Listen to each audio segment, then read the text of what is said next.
Hello everyone. I wanted to make sure everybody was aware of one of the features of our MacBook that can help us get around the current wireless issues and then wireless issues in the future. The feature is internet sharing. I'll explain it once as quickly as I can, and then I'll go back through it a second time in a little more detail for those of you who didn't get it through the first time. Anyways, the feature we're going to be using is internet sharing. The way you're going to access this feature is by clicking this System Preferences button down here on your dock, and if you don't see it on your dock, then you should be able to go in the upper left corner to your Apple, click it, and then you'll see System Preferences right there. Anyways, if you click it, you'll find the internet and wireless features here, and we're going to create our own personal network that your students can access. So go ahead and click sharing right here. That's what we're trying to do, is share our internet connection. And if you look right here, there's a feature called internet sharing. If I go ahead and click on that, it'll bring up the options menu over here on the right for that. You can see currently internet sharing is off, and so that's not a great thing. We're going to turn that on in a minute. I'll show you how to do that. But we want to share our connection from our Ethernet. So go ahead and select that and pick Ethernet. Now you'll need your Ethernet cable connected from your computer to your wall. That's the little orange fittings, the Cat5 cable. Make sure when you click into your wall, if you haven't yet, that you're not in control, that you're one of the ones with a serial number. It's got like 4 or 5, 6 digits in it. Anyways, so you're going to share your connection from your Ethernet cable to your computers using the airport. So basically you're going to turn your wireless card in your MacBook into a wireless router. So it's kind of a cool thing. One thing I would recommend is if you go down here to Airport Options and click it, you'll be able to put in your own network name. Now, typically this will read whatever your HSTEM, MacBook, some complicated number. As you see here, I just put in my last name. That way my students know that that's the network they should be on. So I click that. I don't need to change anything else. I would not put security settings in. I would just leave it unsecured and then click OK. Once you've got that, all your settings are in. You should be good. You can see internet sharing is still off. And now I can go over here. If I click inside the box, it'll say, hey, do you want to start this? Of course I do. And once I've started that, it'll allow the internet sharing to go. Now, I'm sitting on my kitchen table. I don't actually have my Ethernet connected in, and so this should normally be an arrow that's pointing towards the top of the screen. You saw it just there a second ago.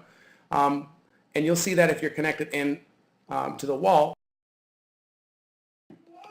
All right, and that's it. So you see right here, internet sharing is good. I've got the Cox network. I'm supporting that.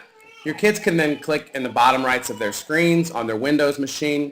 There's a little icon there. It'll be either white, yellow, or green, depending what status it is. But it looks like some kind of waves going off of a little central sphere. It's that Intel ProSet software that's been controlling the access on each computer. Anyways, second time around, let's take another look at it. You're going to go System Preferences.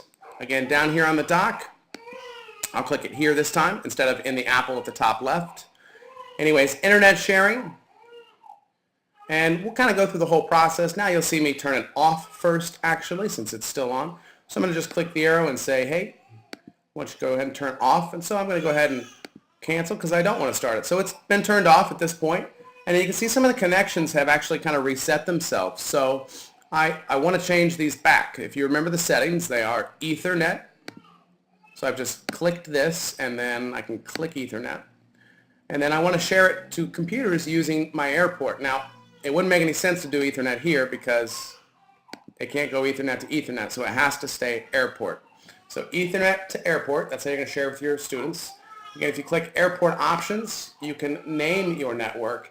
Again, the idea here is that you give it something simple. Another option might be just simply using your room number. That would let other teachers in the building know kind of where the internet's coming from as far as whether or not they might get a good reception. Obviously, if it's another floor, it might not be the best idea to have your students connect to.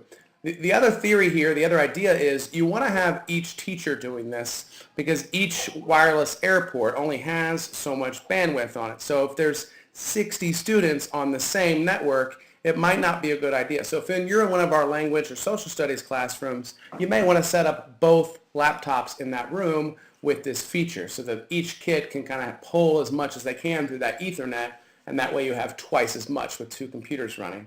Anyway, so if you put a network name in here, again, I wouldn't recommend any encryption just because it's going to be an issue. That's something else the kids are going to have to type in. And then you're going to have to troubleshoot each individual computer that didn't get it typed in the right way. So click OK here. That's going to just name my network. And then again, the only thing I have to do is say internet sharing, click it in the box. Do I want to start it? Yep, absolutely. And then this should be good for the rest of the day. And then you saw here the wireless connection indicator. You see this error that is showing internet sharing. That's really what we're looking for. And so I've got my features here. Again, I've changed the network name. So we're good. To turn it off, same thing. Click the button. But this really is a thing you should be able to leave all day. Even if you're one who has to go for lunch and take your MacBook with you, if you take the Ethernet cable out, you unhook it, you should be able to leave the settings in place, and then when you get back, those sharing settings will still be activated. Even more so if you click this lock, but you'll have to put your password in after that. But even more so if you just hook it back up, the internet sharing feature should still be good, and then your network will come back on as soon as you open your computer. So hopefully that's helpful to you. And again, once we get rid of these issues with the recent wireless, this will be something where you can come in and on any given day that the wireless decides to have an issue, then you can get around it, at least as long as it's just the wireless. Obviously, if the wired connection decides to crap out, then you'll have to deal with that with alternate plans. The last thing I would tell you is the really cool thing about this is apparently one of the ways the future is supposed to operate, where instead of huge cell towers or Wi-Fi routers providing the service, it's that each device provides the service, and that we're close enough to one another in this kind of global community that the network is really built by the devices, which may sound how it is already, but it's really about access points.